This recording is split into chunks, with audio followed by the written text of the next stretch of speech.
sommes sur le salon nous sommes sur le salon des entrepreneurs de Marseille pour la troisième édition. Je suis ravi de recevoir Antoine Porte, cofondateur de Lydia. Bonjour. Bonjour. J'entends souvent dire je te fais un Lydia. Qu'est-ce que ça veut dire?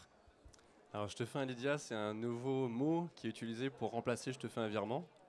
Donc, c'est plusieurs de centaines de milliers de nos utilisateurs qui utilisent notre application Lydia sur leur smartphone pour se simplifier les remboursements entre amis. Donc, en gros, ça remplace le virement. On n'a plus besoin de passer par sa banque. On a juste une application à ouvrir et à se taper le numéro de téléphone de son contact à qui on veut envoyer l'argent. C'est la fin du portefeuille aussi?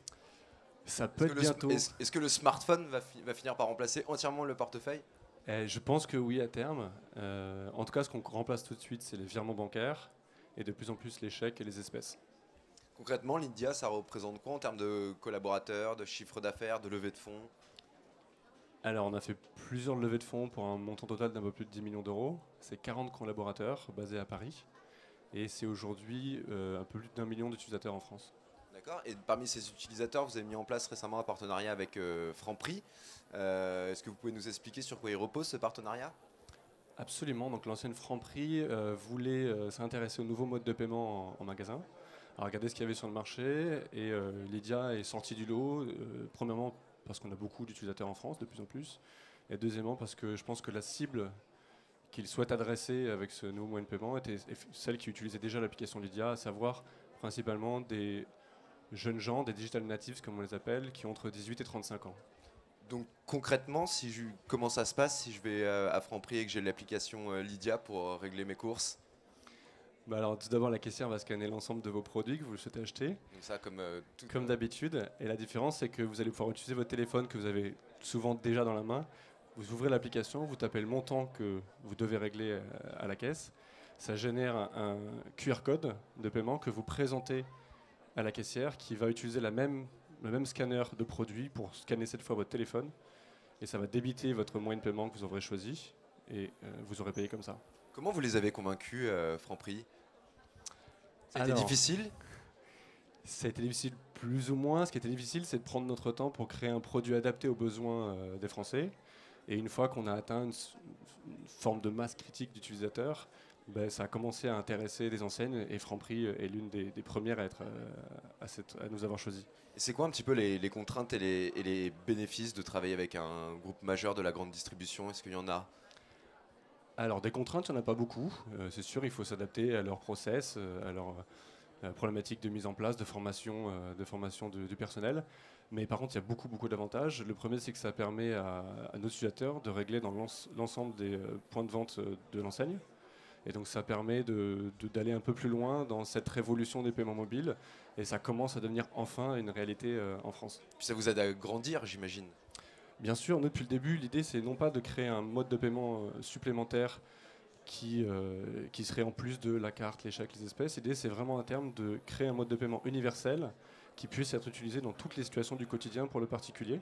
Et donc le fait d'être accepté dans une enseigne de la taille de Franprix, ça permet d'aller de nous rapprocher un peu plus de cet objectif.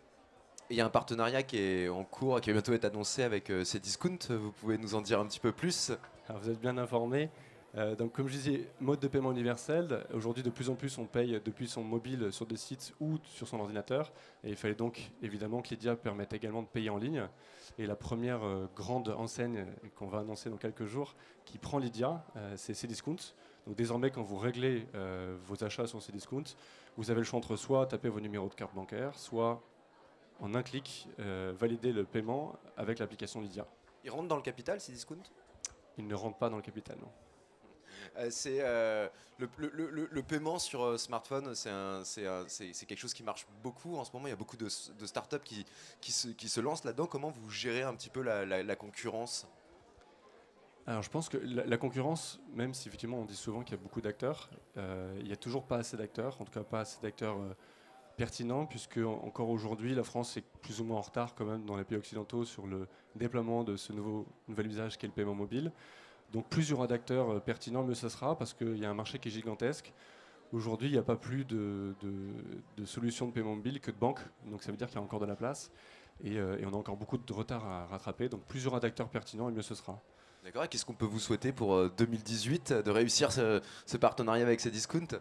Bien sûr, et de convaincre un deuxième, voire un troisième million d'utilisateurs en France, ce qui permettrait enfin que la France passe à une société plus cashless. Dernière chose, il y a énormément de startups qui sont ici, qui vont bientôt se lancer, qui sont déjà lancées. Quels conseils vous leur donnez à toutes ces startups de votre expérience? Je leur conseillerais de travailler beaucoup, d'essayer beaucoup, de lancer au plus vite leurs produits ou leurs idées pour le confronter à la réalité du marché dès le premier jour si possible, et de ne pas avoir peur de remettre en question ce service ou ce produit tous les jours pour l'améliorer au fil du temps et se rapprocher au plus des besoins du client. Antoine Porte, merci beaucoup. Merci.